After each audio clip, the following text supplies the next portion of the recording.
السلام عليكم ورحمة الله وبركاته. متعرف بك عمنا؟ ابراهيم الطنطاوي، خادم مقام سيدي مصطفى ابو دعبس.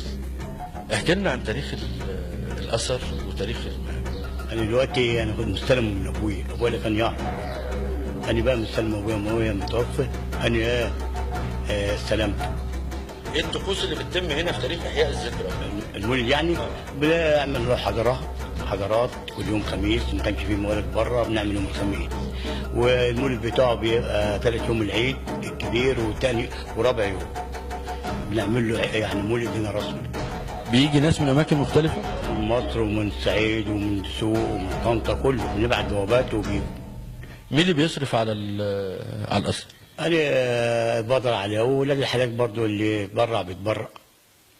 ده بيبقى لصيانه الاثر واعمال النظافه بتاعته. المولد بس، يعني الصرف ده المولد بس، لكن انا اللي بقدر عليه بعمله. يعني انا كان في هنا رطوبه وبتاع، انا عملته ابلكاش، وانا بمسك فيه انا كهرباء، يعني بعمل كل حاجه فيه.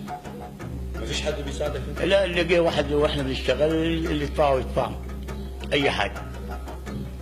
لكن احنا اللي بنعمل النور واللي بقدر عليه بعمله. ما قدرتش، في واحد جاي يتفرج ولا حاجه، اللي يقول له انت عاوز، اقول له عاوز كذا، ما اخدش منه فلوس، يجيب اللي احنا عاوزينه.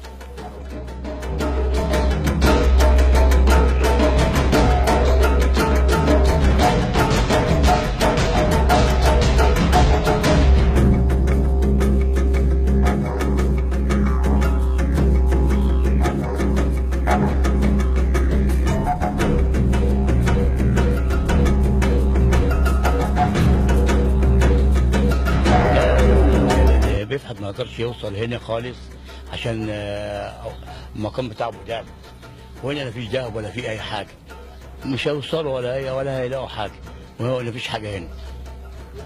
في بيوت وقعت من الفحت برضه هنا في السوق اللبن كتير.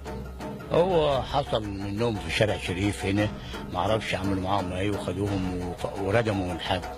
هم ما لقوا الشروق بقى بلغوا الحكومه، جت ما اعرفش عملوا ايه بقى، هم وقفوا وبتاع وما اعرفش عملوا ايه. لكن هنا في ابو دعبس المنطقه دي مفيش حد؟ لا، منطقه ابو دعبس لا، ما فيش حد يعمل هنا، ولا حد يفكر يعمل هنا حاجه.